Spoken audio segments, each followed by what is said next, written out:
Ćao drugari, dobrodošli svi u moj novi video. U današnjem videu učimo da čitamo. Tako je, drugari. Današnji video posvećujemo čitanju. To jest, posvećujemo svoj deci koje tek trebaju da uče da čitaju ili ona deca koja su izvršila prvi, drugi, treći razred, ali još uvek nisu adekvatno vladala tehnikom čitanja i pisanja. Ono što je bitno za roditelje da znaju, deca koja su razvila svest o analizi i sintezi reči, imate videe smo snimale Lara i ja, playlista se zove analiza i sinteza reči i mora da nauče azbuku, znači da prepoznaju sva slova. Imate isto playlista, se zove azbuka. Ako je dete ovladalo analizom i sintezom reči i ako je naučilo sva slova, onda možemo da radimo čitanje. Međutim, neka deca, pored toga što znaju sva slova, nisu ovladala adekvatno tehnikom čitanja. Najčešća greška koja se dešava jeste da deca čitaju slovo po slovo. Evo sada će Lara da pokaže kako je to. Oko. To je pogrešno. Okreni Larovu stranu.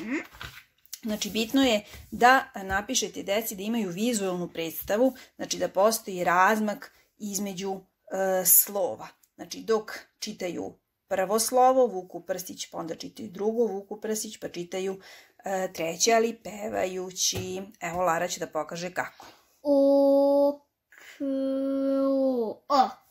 Oko. Tako je. Ono što je ključno za rad jeste u početku dete prvo treba da nauči da čita slogove. Znači, sve suglasnike sa vokalima A, E, I, O, U da sastaje. Evo da vidite kako izgledala Larina sveščica. Ja sam je tu ispisala. A sada smo odvojili jedan primjer da pokažemo kako to trebaju deca da čitaju. Znači, bitno je da pevaju dok čitaju. Ajde, Laro. Sa. I, si. Su. Se. So. Tako. Ovo oduzima vreme zato što morate vizualnu crticu između slova da stavite, ali vidjet ćete koliko će deca brže da savladaju tehniku čitanja. Prosto kada su slova jedno pored drugog napisana, nekoj deci prosto apstraktno kada im kažemo ajde otpevaj, a ovako kad imaju vizualnu predstavu mnogo je lakše. Evo sada smo ovdje napisali nekoliko jednosložnih reči, znači uvek krećete sa jednostavnim rečima pa ka složenijim. Ajde, Laro. Sat. Bravo.